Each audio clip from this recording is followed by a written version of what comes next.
Jako se veselim postati detektivka, nikad nisam bila u nekom takvom sličnom šovu i ovo je sad prilika da pokažem svoje dobro uho. Pa ja poznajem dosta, recimo, javnih osoba ili zvijezda, ali one sa alternativnije strane. Ove velike baš zvijezde koje očekujem da će između ostalog biti među maskama, znam samo sa TV-a. Nisam nikad s njima pričala, tako da mislim da će mi biti jako izazovno i baš ću dobro načuliti uho. Ali se veselim, sigurno će biti neko kog baš jako dobro poznajem. Mi nemamo pojma ko je ispod tih maski i ful me zanima da li ću uspjeti prepoznati nekog od svojih prijatelja među maskama. Koga bi mi bilo fora?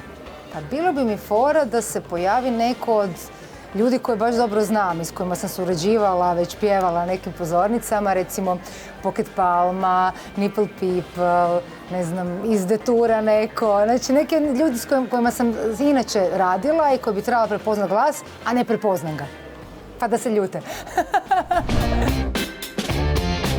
Aha, od velikih zvijezda bih htjela Prince i Freddie Mercury, ali za njih je već kasno. Tako da od ovih ostalih, David Bowie je isto to kasno. Čekaj, ajde samo da se malo razmislim.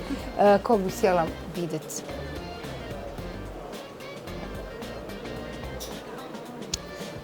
Pa recimo bilo bi mi fora vidjeti Konstraktu, pobjednicu Srpske Eurovizije. Inače, moja frendica, trenutno jako popularna, baš me zanima da li bi se njen glas brzo skužila.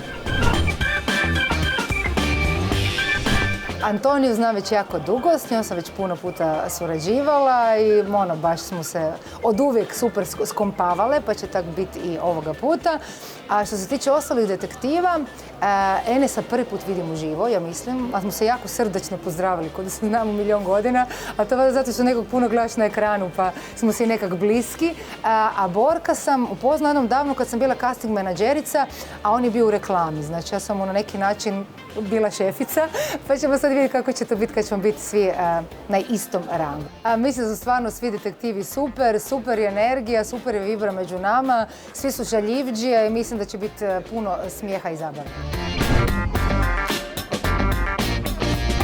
Pa nije ovo pjevačko natjecanje, ovo je jedan onako apsurdni šou zabave i totalnih ludorija, tako da ja ni ne očekujem ni ti ko tu među detektivima očekuje neka pjevačka umijeća. Ovdje je fora skužiti po nekim hintovima, ne znam da li samo po glasu, i po nekim drugim hintovima ko bi mogla biti ta osoba koja se skriva. Više kao neka igra detekcije gdje pjevanje nije bitno, ali opet lijepo je poslušati neku finu izvedbu, to ću posebno nagraditi.